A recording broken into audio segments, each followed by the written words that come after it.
Kentucky Governor Andy Beshear says that the Guard's work needs to be recognized because he says they did not just serve in these areas. He says they led, and he says they worked in a very tense and often dangerous area. And we are taking this opportunity to recognize these soldiers for their achievements and sacrifices. Dozens of National Guard men and women filled the Kentucky Capitol Rotunda Thursday for a ceremony honoring their work far from home over the past 3 years.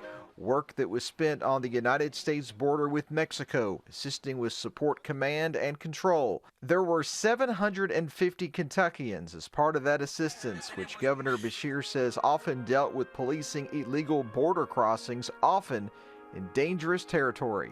This team excelled in area surveillance, flying over 1,800 hours and supporting Customs and Border Protection's ability to apprehend more than 19,000 undocumented migrants. Governor Beshear says that the Guard needs to be commended not just for serving out of state, but also within the state's borders a number of times over the last 4 years, from the pandemic to tornadoes in western Kentucky, the flooding in eastern Kentucky, which also resulted in the Guard being deployed to literally save lives. In Frankfort, Phil Pendleton, WKYT.